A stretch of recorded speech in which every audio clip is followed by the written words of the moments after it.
to the 13th annual G. Marcus Piano Campus Festival. My name is Hamilton Tescarolo. I'm Director of Keyboard Studies here at PFW, and I'm also the founder and director of the Canton Festival. It's great to have you all here, especially our camp students that are coming from different places of Indiana and Michigan and so on. So we will talk to you after the recital, but this is our welcome as the faculty of the camp, our welcome to you, and I know there might be some listening to the live stream at home as well, which is great. But so we'll tell a little bit about the pieces, and as you can see on the program, there are 4 different pieces. I will get us started here with 2 Scarlatti sonatas. If you don't know Domenico Scarlatti, probably a lot of you know, he wrote over 500 sonatas for keyboard. When I say keyboard, I mean for the keyboard instruments that were available at his time. They were the harpsichord, the clavichord, and also the piano. An early piano, not a big one like this that we have today. But apparently, so Scarlatti worked for the Spanish court in Madrid, and specifically for the Queen Maria Barbara, who was from Portugal, but she was the Queen of Spain at that point.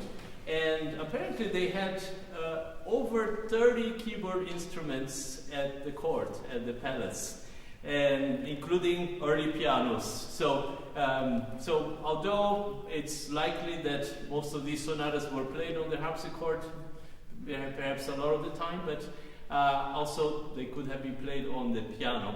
And some interesting things that we have about these pieces are, for instance, crossing of hands. You will see that in one of the sonatas that I play, the second one. He also used some crunchy dissonances that no doubt he heard in Spain when he was living there, especially with guitar music. So there are some crunchy chords, in other words, dissonant. Almost sounds like a cluster sometimes. On the first sonata, you'll see some examples of that. And he also did a lot of different things that are really fun for us pianists to do. And these are, in general, virtuosic sonatas, most of them. Some of them are expressive ones as well. But they work very well on the piano, and that's why we enjoy as pianists to play them. I certainly enjoy playing them myself. So I hope you enjoy 2 Scarlatti sonatas, C major and B minor.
words about this next piece. This is Gabriel Fauré's Nocturne, number 6 in D flat major, opus 63.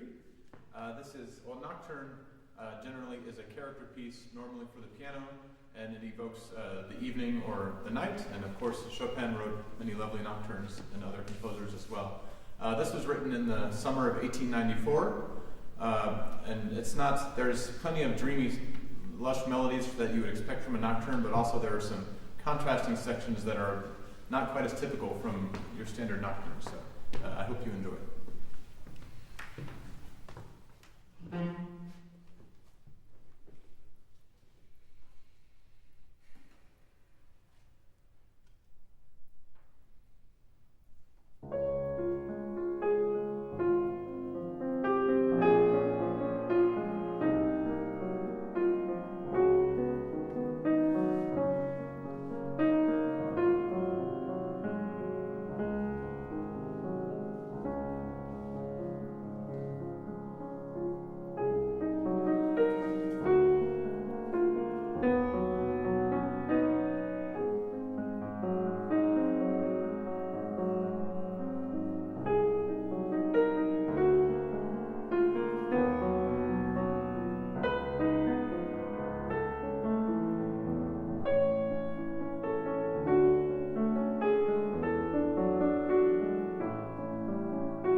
renaming it the Sparkling Grape Juice Toccata.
Enjoyed the recital.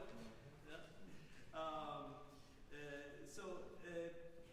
Welcome one more time. And I would like to first do some introductions here.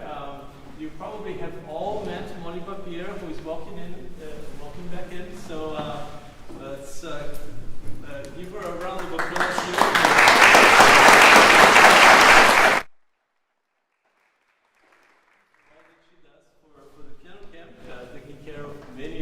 The details that make this possible. So very great grateful for that.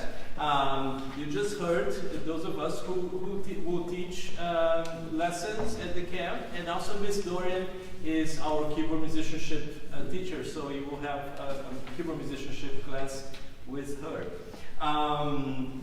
We also have our camp assistants. Here in the front is Christian Urizar.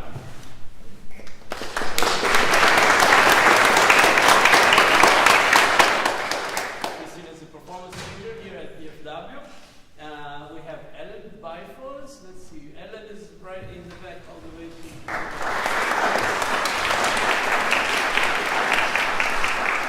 Ellen just graduated from PFW with a performance certificate this past month, and she was a camp student for 7 years, so a record. And we also have Olivia Bress there. Olivia is also in the back, who is our resident assistant.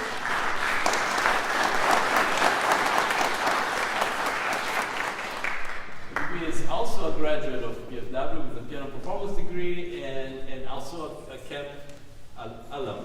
So, all right, it's great to have them on our team here. I would like to call the students first, starting with those who are new this year, who are coming for the first time.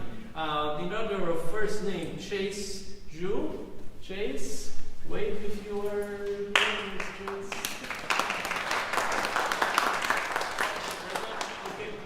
Sorry, I was looking that way.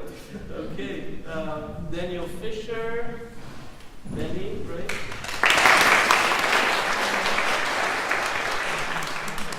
And James Philpott. Okay. Jason Jane. Jason.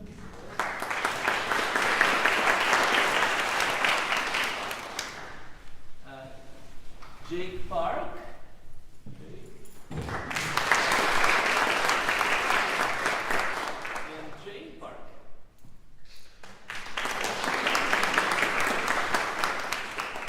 Catherine Wayne.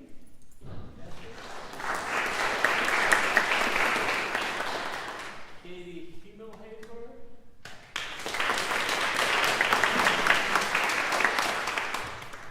Mari Misek.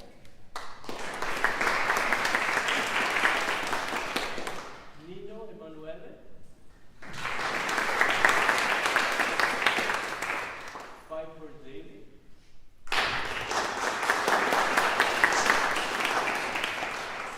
Okay, and I think that's all of those of you who are here for the first time. There are some who are here for the second time this year. Again, in order of first name, Jack Schumacher. Jack. And Naomi Maurer.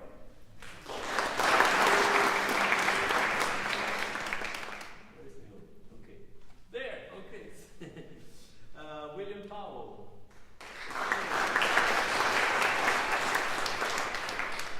All right.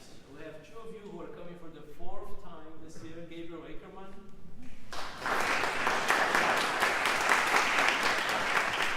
And Rusty Becker.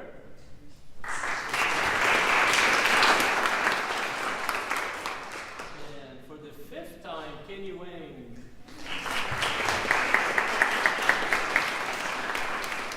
Sitting next to his brother, who also is a camp alum. Okay. And for the eighth time, but not here because he has graduation today, he's a senior in high school, that's Ben Martin, so for the eighth time this summer. All right, welcome to all of you. It's great to have you here. What I would like to do just briefly is to go over the schedule a little bit.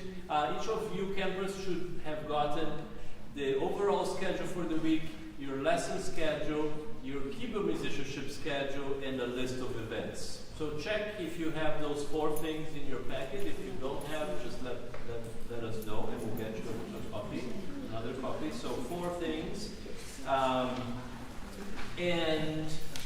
First of all, let me say our suggested arrival time for the camp is 8:30. Okay, 8:30 for those who are commuters, right? Those who are residential will come with Olivia from housing. But those of you who are commuters, we suggest that you arrive no later than 8:30 if possible. If you would like to have breakfast, which will be available here, maybe it's even better to be here a little bit earlier. Why is that? Because that will give you a chance to warm up before the morning sessions. So especially if you are playing, that you already know that you are playing in one of the morning sessions, it's a good idea to just be ready to go do some warming up. During basically that time until 9 o'clock, it's all individual warm up, breakfast, just getting settled. That's it. Yeah? So the group activities start at 9 o'clock. We want you to be here early enough that you feel settled, ready to go. You've had your breakfast, you warmed up. And tomorrow morning, what we're going to start with is we will have each of you play for each other. What we would like you to do is, go ahead and play the piece that you are thinking you might play for the Friday recital. So you get to play it for the first time, get to try the piano, and then everybody gets to know each other. So that will be your musical introduction to each other. Any questions about that? If possible, go ahead and play it by memory. That way you can try it out and see how it goes. But it will be informal, so you don't need to worry too much about that. But of course, it's all work in progress, right? And we'll work on things during the week. Ellen and Christian will be coming to the front of the building to meet those of you who are commuters, so that you sign in, and they will be coming to the front, then helping the students get settled into a practice room, then coming back to get the next students. Okay, so if nobody's in the front, wait for a few minutes and until someone comes up. Okay. One thing that is important, we don't want anybody to take food into the practice rooms. Okay, so please plan to eat outside of the practice rooms, then be done with that, maybe wash your hands, and then get to the piano. Okay. All right. The practice rooms are all available from 8 a.m. by the way, so if you want to come as early as 8, that's perfectly fine. Okay. All the morning group sessions are going to be right here in the recital hall. Okay, so just so you know, a little before 9 o'clock, so the assistants will gather everybody and bring you here to the recital hall. Okay. On Tuesday, Wednesday, and Thursday, we're going to have master classes. Okay, so on Tuesday is a master class by the very well-known pedagogue Marvin Blickenstaff. We'll let you know, each of you will get to play for a master class either on Tuesday, Wednesday, or Thursday. We'll let you know on what day you will play, okay, tomorrow. So that's why also we want to hear everybody and we have an idea of what you have. How many of you have attended a master class before? Okay, a lot of you, yes. How many of you have played in a master class before? Okay, great, a lot of you, right? So, great. So a master class basically is where it's basically like a lesson, but where the teacher is not only working with the student, but also usually talking to those who are observing, and the idea is that everybody will learn from it, not only the person who is actually playing, right? Sometimes you learn even more when you're not playing because you're observing from outside and you get to see some things that maybe the performer misses. So it's good for everybody. All right. And then on Friday morning, we have our dress rehearsal for that evening's recital in the morning. So everybody will play their recital pieces at that point. One important thing for Friday, especially for those who are commuters, you will want to bring your recital clothes that morning. Okay, we'll have a rack for you to hang them so that you have everything ready to go by the time we have the recital.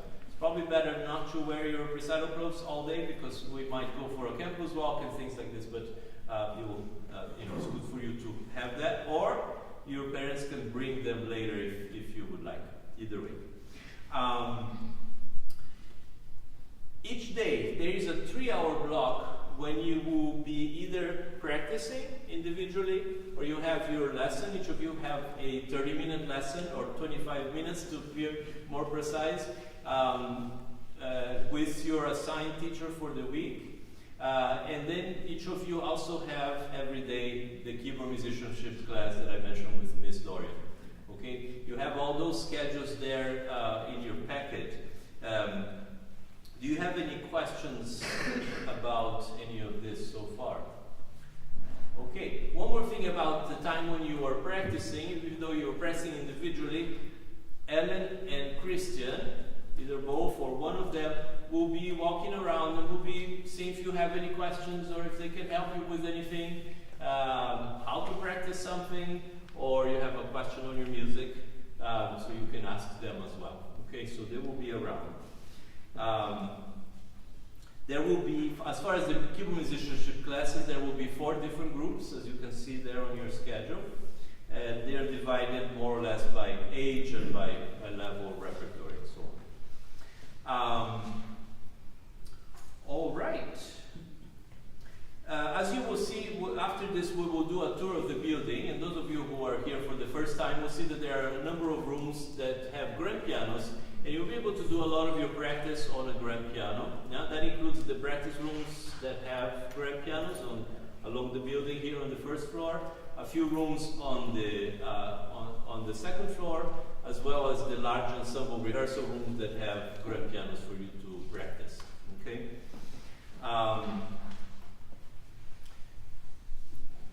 Also, each of you will have either a duet or a trio. So 3 people on one piano that you will receive tomorrow, and we'll be working on that for the week, and we will learn that and basically present that on Friday. Okay, so it will be a short turnaround, but I'm sure you'll have fun with that. How many of you have done duets or trios in the past? Good, a lot of you, right? Yeah, great.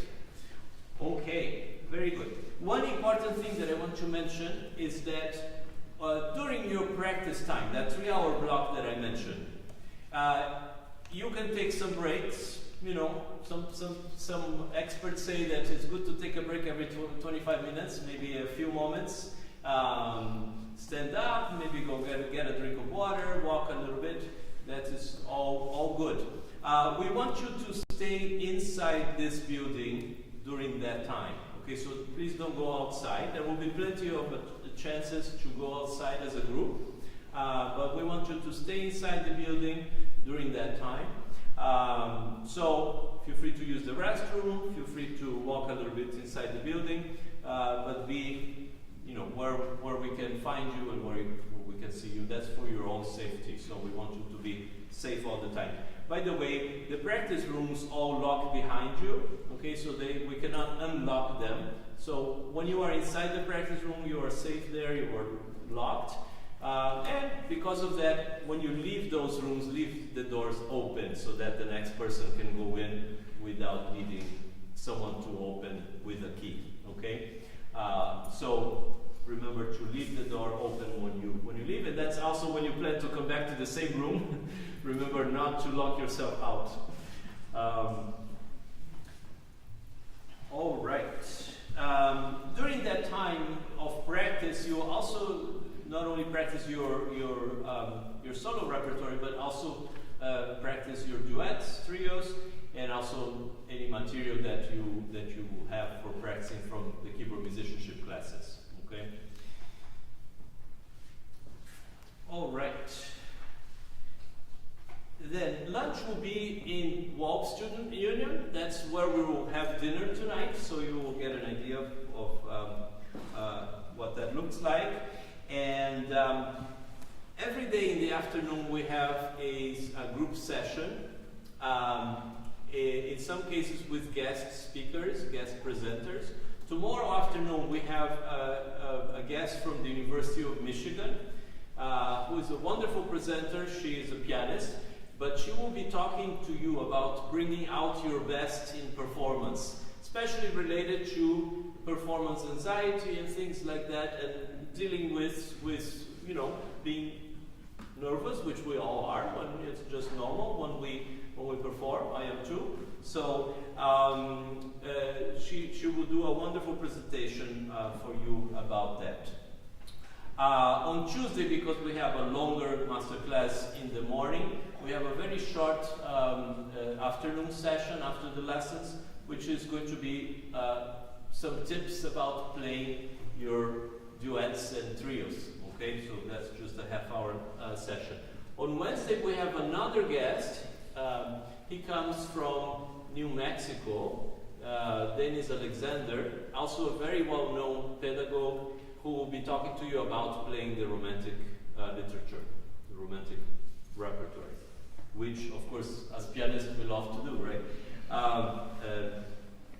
Then on Thursday, we'll be working on your duets and trios, getting them ready for performing on Friday. And Friday, we don't have a session. We will just go for a campus walk, unless it's too hot. It might be too hot. We'll see. Then, if it's too hot, then we'll do something fun other than that. Inside, in the air conditioning. All right. During dinner time, we go as a group again to walk, except for Thursday when we will have a cookout that's going to be at the student housing. So you will hear more about that as the week goes along. Although I think it's also going to be a hot day on Thursday, but that's okay. Bring cool clothes. All right. Then, as you know from the schedule, there will be a recital every evening, including the final student recital, where everybody gets to play a solo piece and also your duet or trio after the recital. By the way, all of the performances as well as the masterclass are live streamed. Okay, so in case parents want to check out and you are not able to be here, feel free to check out the live stream for that. Okay, and that is it for the orientation. Do you have any questions? Yes? So how do the residential campers get to and from here? They will come with Olivia. And okay, so this is a wonderful question because typically we walk from housing, which is a nice walk. It's just across the street, across Crescent Avenue. Typically we walk on the bridge, but the bridge is getting resurfaced. So we cannot, because there are no sidewalks there, we cannot walk across Crescent. So Olivia is going to be, or one of us, will be driving a van, okay? And that's how we will get from housing to here and then back in the evening, back to housing. A little bit of production, but yes. What time should they be ready for the ride? Ready for you mean in the morning? Yeah. Oh, in the morning. Olivia, what are you planning to do? 8:15 maybe? About 8:15, yes, I think that would be good. Yeah. All right, and Olivia, do you want to? So, well, everybody is in the same area, right, in housing. So, you will tell them. You want to tell them we'll meet right outside their rooms. Yeah. Okay, 8:15, right outside. Where they're staying. Okay. Also, after dinner tonight, the residents would be driving with Olivia to the dorms tonight. Right. Because not all parents are here, guardians to take them back there. Right. Did everybody get that? So if you're, for instance, Danny's here, if you're going to the dorms, your parents can take you tonight, or you can go with Olivia in the van. And that is after dinner. After dinner. Okay, so, yeah. Does that make sense? Okay, other questions? And of course, we'll be all at dinner. So if any questions come up, just come up to us and go ahead and ask. Okay, great. All right. So Ellen, Christian, and Olivia are going to take you to a tour of the building. Okay. So if everybody can go to the front, and they will divide the group into 2 groups, and we'll go around the building and show you a little